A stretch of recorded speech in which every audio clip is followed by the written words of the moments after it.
Պետք են պարզաբանումներ, քանի դեռ որևէ մեկը չի հասցրել մեղադրել մեզ, թե մերժում ենք մարդկանց միմյանց հանդեպ դրսևորած սրտացավության կարևորությունը։ Այդ հարցում մեզ կօգնի հոգեբան Մարիամ Մելքումյանը։ Բարև ձեզ, Մարիամ։ Ողջույն։ Շնորհակալություն, որ միացել եք մեզ։ Շատ բնական է, երբ մարդիկ ունեն որևէ հարց իրենց կյանքի ցանկացած ոլորտում եւ դիմում են իրենց համար կարևոր, վստահելի, իրենց կարծիքով կյանքի բավականաչափ փորձ ունեցող մարդկանց, մի խոսքով ռեֆերենտային անձանց իրենց կյանքի։ Սա հասկանալի մի երևույթ է, սա ժխտել չենք կարող։ Բայց ինչն է դրդում մարդկանց դիմել անհայտ, անանուն, մեզ համար անհասկանալի կրթական մակարդակ ունեցող մարդկանց շատ ճակատագրական հարցերով, այնպիսի կարևոր հարցերով, ինչպիսին է օրինակ երեխայի առողջությունը։ Սոցիալական մեդիան մի տեսակ շտապօգնության ֆունկցիա է իր վրա վերցրել եւ հաճախ երբ որ երեխայի առողջության հետ կապված անհանգստացնող ինչ-որ փաստ կա, ծնողների համար շատ ավելի քիչ ռեսուրս պահանջող եւ հեշտ է լինում մեդիայում խնդիրը բարձրաձայնել, քան օրինակ բժշկին դիմել։ Այստեղ նաեւ հոգեբանական որոշակի դժվարություն ունենք, երբ որ անձը չունի վստահելի բժիշկ, ում կարող է շտապ դեպքերում դիմել եւ կարծես թե իրեն պատասխանատվությունից որպես այդպիսին ազատում է, որ ես փորձում եմ իմ երեխայի առողջությամբ հետաքրքրվել, որպես կանոն այս մարդիկ ունենում են անորոշության մեծ զգացողություն եւ միևնույն ժամանակ ունենում են իրենց համար որոշակի ընդունելի տարբերակ եւ եթե բժշկի դիմելիս իրենք կոնկրետ մեկ պատասխան են ստանում, ապա սոցիալական մեդիայում բարձրաձայնվող խնդրի դեպքում բազմակի տարբերակներից հնարավորություն ունեն ընտրելու այն տարբերակը, այո, որը այդ պահին իրենց հարմար է։ Եվ հաշվի առնենք, որ սա կարող է երեխայի առողջության համար իրոք վճռորոշ եւ վնասակար լինել։ Կարևոր կետ, որ մարդիկ մի տեսակ նաեւ պաշտպանվածության ու ապահովության կարիք ունեն եւ երբ որ խնդիրը բարձրաձայնում են, նաեւ սփոփանքի կարիք են ունենում, որ մարդիկ իրենց դեպքերով են կիսվում եւ փորձում են գտնել տարբերակ, որ միգուցե այդքան էլ վտանգավոր չէ։ Բայց ես կուզեի անդրադառնանք նաեւ այն մարդկանց, ովքեր որ փորձում են խորհուրդ տալ եւ մի տեսակ իրենց պատասխանատու են զգում իրենց փորձով կիսվելու, շատ կարևոր է հիշենք, որ երեխաներն ու դեպքերը շատ տարբեր են եւ միգուցե ձեր բալիկի դեպքում ընթացքը այդպեսին է բուժման եղել, բայց շատ մեծ պատասխանատվություն եք վերցնում, երբ որ խոցելի հոգեբանական վիճակում գտնվող անձին փորձում եք ուղղորդում անել եւ մի տեսակ նաեւ ձեր գերակայությունը հաստատեք, որ ես կարող եմ պիտանի լինել եւ օգնած լինել։ Կարծում եմ կհամաձայնեք, որ մի երևույթ է, երբ մարդիկ պարզապես սոցցանցերում հարցնում են կարծիքների, մոտեցումների մասին կամ օրինակ ուզում են տեղեկանալ, թե որ բուժհաստատությունում կա այսինչ պրոֆիլային մասնագետը, ինչ փորձառություն են ունեցել նրա հետ, սա մի բան է, եւ բոլորովին այլ բան է, երբ մարդը ունենալով իրական վտանգավոր իրավիճակ, շտապօգնություն զանգելու եւ բժիշկ գտնելու փոխարեն մտնում է համացանց եւ գրում է իրեն հուզող հարցի մասին այս անանուն անեզր տիրույթում, որտեղից կոմպետենտ պատասխաններ ստանալը բոլորս հասկանում ենք, որ հնարավոր չէ։ Ես առաջարկում եմ միանանք այսօրվա մեր հյուրերին, բժիշկներին եւ նրանց փորձառության հիման վրա շարունակենք մեր քննարկումը, համեցեք։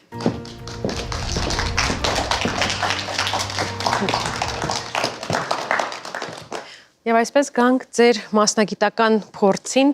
ես վստահ եմ, որ ձեր առօրյայում լինում են դեպքեր, երբ մարդիկ սկզբից սկսում են բուժումը,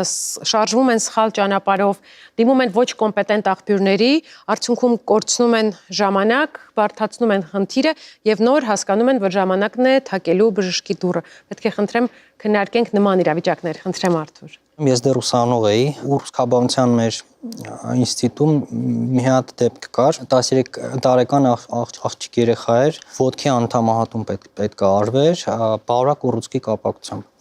Ու ինձ հետո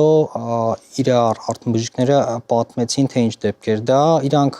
մոտավորապես տենց 1 տարի առաջ դիմել էին, շատ բարվոք վիճակի, այնպես որ կարելի էր մեկ վիրահատություն անել ու մոռանալ դրա մասին, որովհետև ուռուցքը բարակ էր, իրանց ընտանեկան խորհրդից հետո որոշել են դիմեն իրանց տեղամասի սնխչուն, այսպես ասած, տենց մի քանի ամիս սիսեռաբուժությունից հետո եկել էին հետ արդեն հայտարարակ բարձր վիճակի ու այն վիճակներ, որ արդեն այդ պետպային օգնելու էր միայն անդամահատումը, ինչքան էլ աղաչային պահատային էլ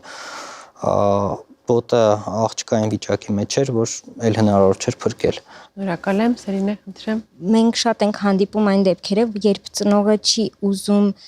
ժամանակին դիմել բժշկի, որովհետև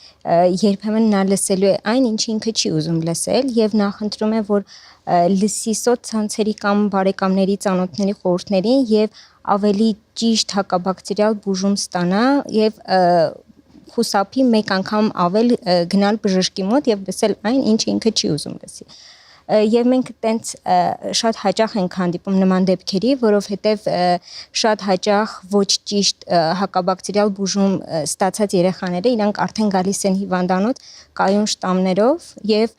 արդեն տվյալ հիվանդության իրական բուժումը դառնում է շատ դժվար, որովհետև մենք չենք ունենում մեր բազայում այնպիսի դեղորայք, որը կարող է տվյալ իրավիճակից նրան հանել։ Լավ, շնորհակալ եմ, Տիգրանուհի, խնդրեմ։ Ներկայումս գոյություն ունեն նաև այլընտրանքային բժշկական հաստատություններ, որոնք ցավոք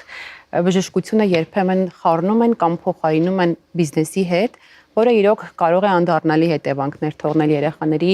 առողջության վրա։ Դրանցից մեկը վերջերս ինձ հանդիպած դեպքերից էր, ես չեմ նշի որևէ հաստատության հանուն, սակայն երբ երեխայի գանգատը պարբերաբար կրկնվող քորներ հետանցքի, որը ամենայն հավանականությամբ եւ իհարկե հետագայում նաեւ լաբորատոր հաստատված ճիճվագրություններ, որի արդյունքում սարսափելի թույլ կտամ ինձ ասել անմարդկային բուժումների միջով էր անցել, դրանցից է որոշակի ջերմաստիճան պարունակող կաթով, սխտորով հոգնաները, որոնք իրոք վնասել էին եւ ոչ միայն չէին օգնել երեխային եւ ոչ միայն ժամանակ ու տարիներ էին տարել նրանց ու ֆինանս էին տարել, ինչու ոչ, հա, ընտանեկան բյուջեից, նաև վնասել էին երեխայի առողջությունը։ Իրոք որպես բժիշկ հարց էր առաջանում, իսկ ինչու էին դիմել իրենց, այլ ոչ թե բժշկին։ Այստեղ թերևս մեր մեղավորությունը կա առողջապահության մասնագետներից, որ բոլորս չէ, որ նույն լեզվով ենք խոսում եւ տարբեր դռներ թակելով, այո, լսում ենք տարբեր կարծիքներ, անգամ մեկս մյուսին հակասող, ինչը ծնողի մոտ ով ունի բժշկական կրթություն եւ միակ գերխնդիրը իր երեխային օգնելն է, կանգնում է փաստի առաջ, որն է ճիշտ։ Եվ եթե դրանցից մեկ այլ ընտրություն կա, որը վստահեցնում է, որ այո, սա է օգնելու եւ օգնելու է ոչ թե ինչպես ձեզ բժիշկներ ասել գուցե օգնի, եկեք սա փորձենք, եկեք սա հետազոտենք, այլ առանց հետազոտությունների դուք ունեք այսինչ ախտորոշումը եւ այսինչ բուժումն է հենց ձեզ օգնելու, այստեղ ծնողի համար շատ հեշտ է վերջապես գտել այդ փրկության օղակը ճահճից դուրս գալու, որը ցավոք երբեմն էլ ավելի խորն է ձգում։ Ես անկեղծ ասած չեմ ուզենա ինչ-որ կոնկրետ դեպքի մասին խոսել, այլ կցանկանայի հարթակը օգտագործել եւս մեկ անգամ երևի թե ամենատարածված գանգատի ու ամենատարածված բուժման մասին խոսելու համար։ Մենք գիտենք, որ ամենատարածված խնդիրները երեխաների մոտ հենց սուր շնչական վարակներն են, որոնցից ամենատարածված ախտանիշը հազն է։ Եվ բոլոր մայրիկները, բոլոր տատիկները ամեն ինչ անում են այդ հազը բուժելու համար։ Եվ այստեղ ուզում եմ հորդորել եւս մեկ անգամ կոչ անել, որ ուշադիր լինեն եւ երբեմն պետք չէ ընդհանրապես բուժել ամենաառաջինը, հա, այսինքն բժշկության ամենակարևոր պատվիրանը մի վնասիրն է եւ ես կուզենամ, որ բոլոր եւ մայրիկները եւ ծնողները եւ բարեկամները, հարազատները հետևեն հենց այդ պատվիրանին եւ շատ հաճախ անվնաս ախտանիշը չփորձեն բուժել։ Նույն հազը միշտ չէ, որ պահանջում է բուժում եւ ամենակարևորը սխալ չբուժեն, չօգտագործեն խորխաբերներ, որոնք նպաստում են հիվանդության ել ավելի վատ թարացմանը եւ շատ հաճախ եթե վիրուսը պետք է անցներ մի քանի օրում ինքնուրույն, նույն այդ դեղորայքը ստանալու պարագայում բարդանում է, բարդություններ են զարգանում, թոքաբորբներ եւ բրոնխիտներ։ Այսինքն միշտ հիշեք, որ ինչ որ մի բան բուժելուց առաջ պետք է իմանալ արդյոք դա պետք է բուժել թե ոչ։ Եվ այստեղ շատ կարևորում եմ առաջնային օղակի բժիշկների դերը, որովհետև ամեն մի գանգատի համար չի կարող ծնողը անընդհատ հիվանդանոց դիմել եւ շատ կարևոր է գրագետ եւ մշտական կապի մեջ լինող առաջնային օղակի բժիշկ ունենալ, մանկաբույժ ունենալ, ում հետ տարական հարցերը կարելի է քննարկել եւ գոնե սխալ բուժումներ չանել։ Շնորհակալ եմ շատ, նույն հարցը կարելի է ուղղել նաև հոգեբանին։ Մեզանում ձևավորվել է արդեն միտումը, որ երեխայի խնդիրների լուծումը Մարդիկ շատ հաճախ փնտրում են հոգեբանի կաբինետում, բայց շատ են նաև դեպքերը, երբ չկա այդ գիտակցումը, որ կա խնդիր եւ ժամանակն է մասնագետին դիմելու։ Ասացեք, խնդրեմ, որն է ավելի շատ պատահում, երբ ծնողները տեղի անտեղի գալիս են հոգեբանի մոտ, թե երբ անտեսում են երեխայի առերևույթ խնդիրը։ Դրական փաստ շեշտեմ, որ այժմ Հայաստանի Հանրապետությունում մենք ունենք դրական տեղաշարժ, որ ծնողները սկսել են գիտակցել անհրաժեշտությունը եւ դիմում են, բայց շատ տարածված երևույթ է, երբ որ նույն սոցիալական մեդիայում բարձրաձայնում են խնդիր, մասնավորապես երեխաս 3 տարեկան է դեռևս ձևավորված խոսք չունի,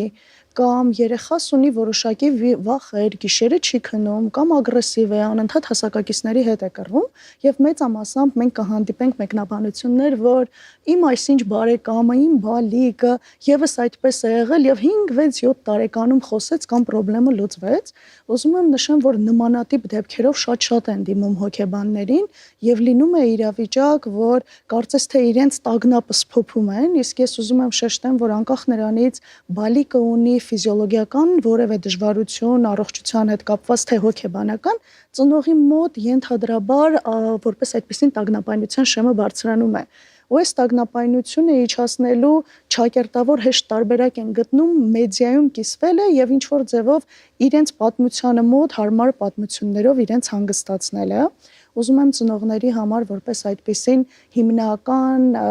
խոսք բարձրաձայնեմ, որ եթե ունեք ինչ-որ դժվարություն, որը ձեզ երկար ժամանակ անհանգստացնում է, շատ ավելի լավ է փորձել մասնագետ գտնել, որովհետև նույն սոցիալական մեդիան նաև մարդիկ օգտագործում են տարբեր մասնագետների մասին ինֆորմացիա ճշտելով կամ ծանոթանալով, գտեք մասնագետ, տարեք անպայման խորհրդատվության, պլյուս շատ նորմալ է, եթե մեկ մասնագետի կարծիքը այդքան էլ մոտ չէ ձեր կարծիքին, այլ մասնագետի հետ նաև խորհրդակցեք, բայց մի առաջնորդվեք ձեր երեխայի հոգեկան եւ ֆիզիկական առողջության հարցերում սոցիալական մեդիայում կիսված պատմություններով, որովհետև փորձը ցույց է տալիս շատ ավելի բարդացված եւ վատ հոգեվիճակով են երեխաները արդեն մասնագետների մոտ հայտնվում եւ համապատասխանաբար ծնողը ավելի շատ ժամանակ եւ ռեսուրս է ներդնում արդեն բարդացված խնդրի հետ գործ ունենալու դեպքում։ Ես կարծում եմ, որ եթե բժիշկների դեպքում ոչ բժշկական կրթություն ունեցող փոխարինողները կամ փոխարինիչները հոգեհեկիմներն ու սնխչիներն են, ապա հոգեբանների դեպքում դրանք վաղճապողներն են։ Ցավոք ունենք նման պատկեր, որ իմիջիալոց մարդիկ շատ ավելի հետազոտություններ են նաև արվել, որ մարդիկ շատ ավելի հակված են հավատալու ոչ ավանդական բժշկությանը եւ գիտահեն օրինակ մոթերներին, այլ ավելի շատ հակված են հավատալու, որ ինչ որ գործողություն կանեն, ինչ որ թուրմ կխմեն, ինչ որ բան կանեն եւ իրենց խնդրեմը կլուծվի։ Պլյուս կարևոր կետ, երբ որ դու դիմում ես գիտական բժշկությանը կամ նույն գիտահեն հոգեբանությանը, այստեղ նաև կա քո մասնակցությունը, քո երեխան չի կարող ուղղակիորեն փոխել իր վարքը կամ առողջությունը լավացնել առանց քո միջամտության։ Մի տեսակ պատասխանատվությունը ծնողները իրենց վրայից ինչ որ ձևով գցում են, որ իրենք եւս մասնակից են, պետք է հետամուտ լինեն, հետևողական լինեն, որ երեխայի վիճակը վատանա։ Մեր հոգեկանի համար շատ ավելի հեշտ է ընտրել մի տարբերակ, որը ճակերտավոր հեշտ գործող է եւ այդ կախարդական մտածողությունը, որ փոքր ժամանակ մեր մոտ կա, օրինակ ձմեռ պապիկ կայունքը ինչ որ երազանքներ է իրականացնում կամ բարի փերի, մեծահասակների մոտ եւս ցավոք պահպանվում է եւ կարող է շատ վնասակար լինել։ Մի բան եմ ուզում ձեզ հարցնել, քանի որ այսօր մեր թեման վերնագրել ենք այսպես, ում խորհրդին հետևել առողջ երեխա մեծացնելու համար, խորհրդատուները շատ են ու երբեմն հենց այդ խորհրդատուները ուղեկցում են մայրիկին, հայրիկին ու երեխային, երբ կարիք կա բժշկի մոտ գնալու։ Փորձենք պարզաբանել, արդյոք այս թիմային գործելակերպը ինչ որ օգուտ կտա բուժման ընթացքին, թե միայն խանգարում է հաղորդակցությանը, ինչ որ տեխնիկական հարցերում, երբ որ ինչպես դուք նշեցիք, ընտանեկան թիմով են դիմում բժշկի եւ պարզ է, որ ունենք նաեւ խնդիր ընտանիքում, այսինքն տարակարծություն, եւ եթե աշխատենք միայն մեկի հետ, ապա երբևէ արդյունք չենք ունենա։ Հետևաբար, երբ որ աշխատում ենք հենց ընտանիքի հետ, ոչ միայն մեկի հետ, այսինքն տատիկն ունի այլ կարծիք, մայրն այլ կարծիք, հայրն այլ կարծիք, հորաքույրը բոլորովին այլ կարծիք իր փորձառությունից ելնելով, մենք փորձում ենք անհատապես աշխատել բոլորի հետ, շեշտն իրականում դնելով միևնույն է մայրիկի վրա, որովհետև պատասխանատուն այսպես թե այնպես մայրն է, որովհետև եթե երեխայի